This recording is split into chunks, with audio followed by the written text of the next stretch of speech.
The next task is all about identifying the top 10 payables and receivables. For the payables, also considering deferrals. And this is interesting for two reasons. There's one business reason and one more technical reason. The business reason being that we could use that table on the right to look up additional suppliers that we could call and ask if it's okay that we pay later if we need to improve our liquidity situation a bit more. And the other reason is that sorting glitch in Excel. So if you are using, for example, a SUMIFS or COUNTIFS formula in a table and use sorter table, it can calculate erroneous results. Now let's have a look at a very simple toy example. So as you can see here, we have those creditors A, B, C, D, and E, and we have some due amount. And right here we have some input. So again, we have those creditors here, and here you can see multiple amounts due for each of the creditors. And we just want to do a very basic thing. We want to sum those up by, well, creditor. So let's just do that.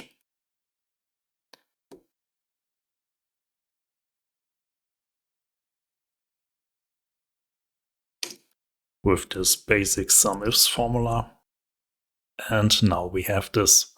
Now suppose we wanted for some reason to sort it, well, in ascending order, so we would like to have C and D first as they come with 50. Well, so why not get a table, or, well, it's not really technical table in Excel, but you know that sorting thing. So I will go with Alt A T, which is shorthand, well, for accessing that filter. And now we get this, so we can just sort it. And really, to prove this, I will just take a screenshot now of this. So we got this, keep it here. And now I will sort this from, well, smallest to largest. And let's get this. And as you can see, we expected C and D to come out at the top. Well, in fact, they do. Here we have C and D, but see the amounts, 60 and 90, that doesn't make sense at all. It should be, well, 50 and 50. Also here for E, it's mixed up, and for B and A, well, it's all the way mixed up. So let's have a look into what's happening here. Obviously, somehow the order of the formula doesn't make any sense. And this is something, well, the problem here primarily is that you may not note this. I mean, you entered a proper formula. How could you possibly know that this table is completely wrong?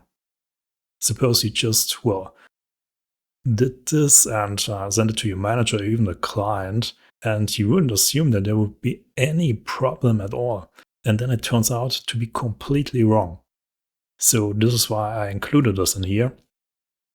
And I'll show you two ways to fix this.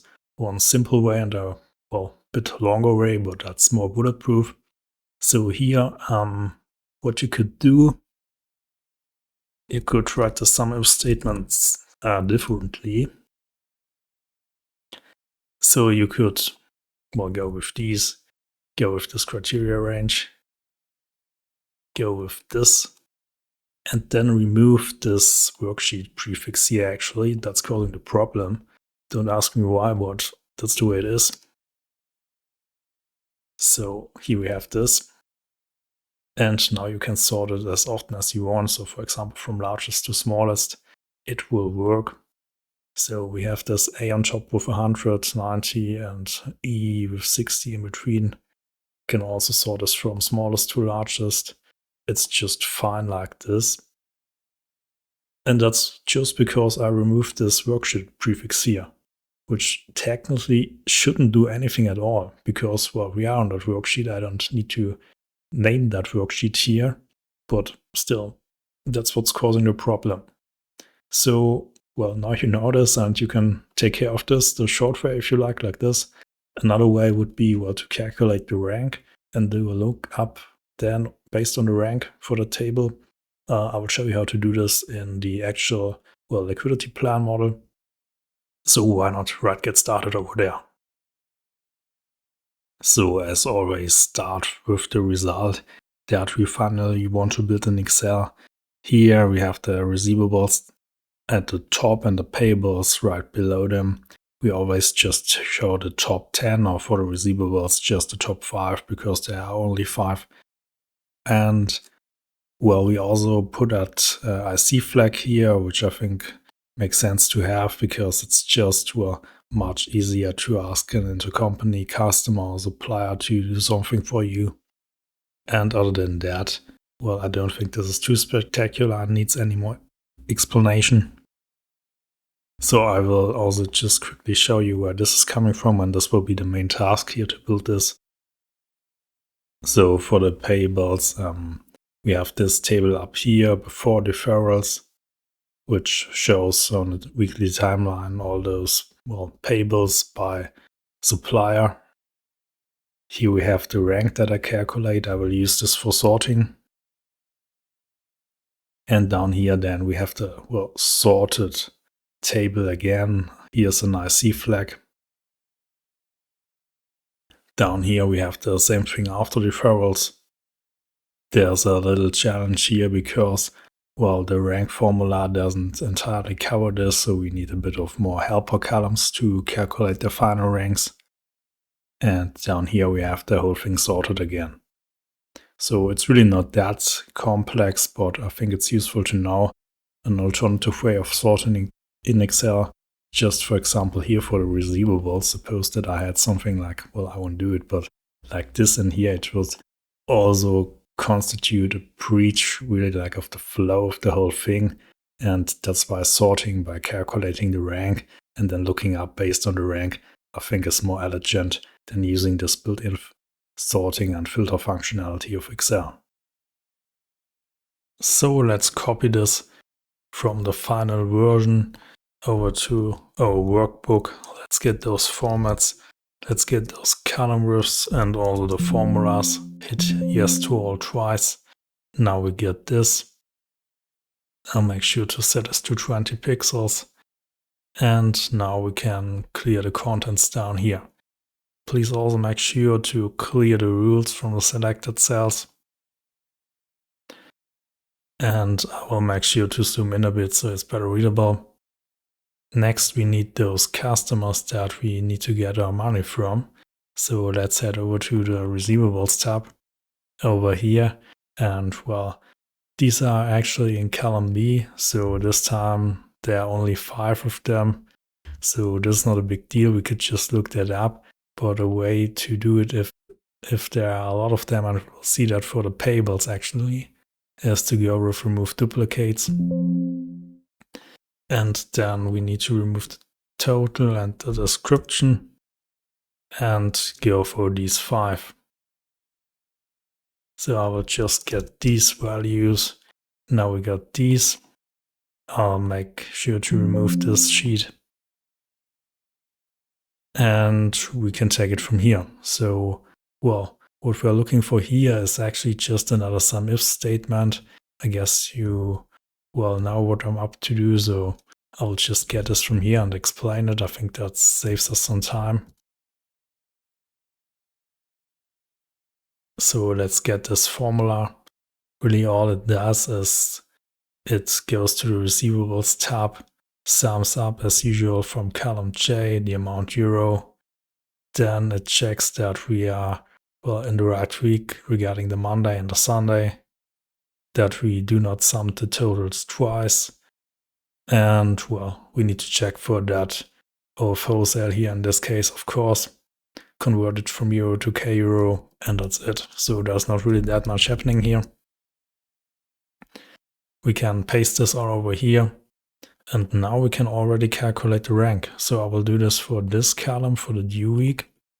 And I will go with, well, this EQ function. There's some variation of these. Well, it's just about what happens if, well, some turn out to have the same rank really. So let's go with this number. Reference is going to be the whole thing.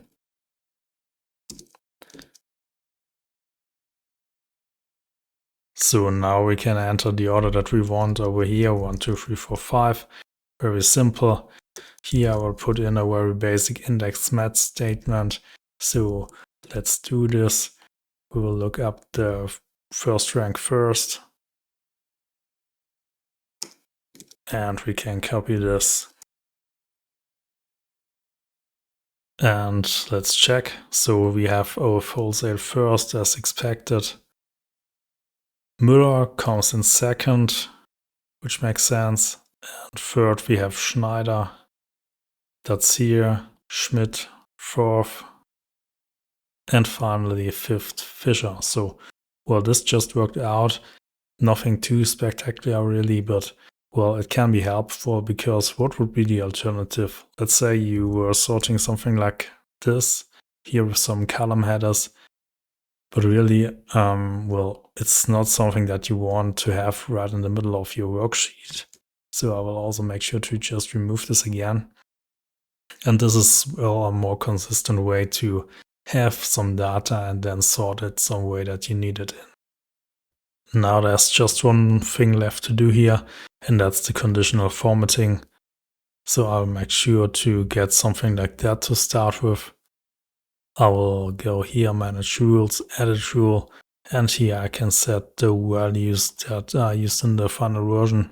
So this, and then this gives us this. So, well, the main drawback of this really is that you sometimes cannot read the dark value, so I will just manually format this in white. And yeah, that's it for the receivables. So we can now move on with the payables. And as I don't want you to fall asleep, well, let's just do this quickly. Here, the formula is really just the same like for the receivables. The rank is calculated just the same way like we just saw. Down here, again, the same thing, same idea with the heat map. Here I just added an intercompany flag, so we have a 1 for Funk, for example, because it's an intercompany supplier. Down here we have the same thing with the deferrals. So let me show you what we got in here in the formula. It's important to, well, track this down so that we can see the second part as well. I'm just doing a basic lookup, so I'm getting those values one by one from up here. And then the second part is more interesting because that's where we get those deferrals. And well, we do this by just another lookup, and I'm getting them from this tab actually, where we have those, well, suppliers, and then it's just another basic lookup. The reason why I'm using this if and a statement is just that, well, obviously we have here some more suppliers than we have over there in the deferred payments tab. And I just want to put in a 0 in case I don't find one of those suppliers, which just means that we don't have any deferred payments. Other than that, the more interesting part is over here. Well, this is just the same kind of idea for the rank, but there's a problem with these. As you can see, multiple suppliers come with, well, 0 due payables. And because of that, they result here, because of that EQ here, in the same rank. That's 39 in this case. And all I'm doing is that here in this column, I'm counting how many times do we have the respective rank. And then, for example, for 39, this gives me some 4 because it turns up 4 times. And well, then I need to correct for that, and that's the idea here. So all I'm doing is, and I think it's easier to explain down here, for example, well, let's take this. It's another dynamic range here. And what I'm doing is I'm counting this value here in this array, respectively, and subtracting 1. So for the very first 39, it gives me a 0. For the second 39, it gives me a 1. For the third, a 2, and so on. And then I just add these. So this is just 39 plus 0. Then here I have 39 plus 1 plus 2 and so on. So this is just a basic way to force an order. And that then gives me those, well, clear-cut ranks. I'm doing the lookup here again, like in the previous example, apply the heat map, IC flag, and that's really all there is to this. And the idea of this top 10 tab over here is just to make it better readable. In PowerPoint, I have smaller column rows, and well, I just want the top 10 usually, so I, well, kinda made the formatting here a bit different. the reason why I didn't include these here in gray is that if you do that, you get a weird, well, lower gray line here, and it's not looking too good in PowerPoint, so I just skipped that with the gray. But in general, that's really all there is to this part. I don't think it's the most complex part, but still I wanted to include it because of the sorting thing and because it in practice really provides for some valuable insights. If you just know, like, well, here we should better call Cook first and ask if we could defer some payments rather than, for example, who. And the reason for that is simply because there are more payables at stake here, and that's why it makes sense to have, well, an order like this.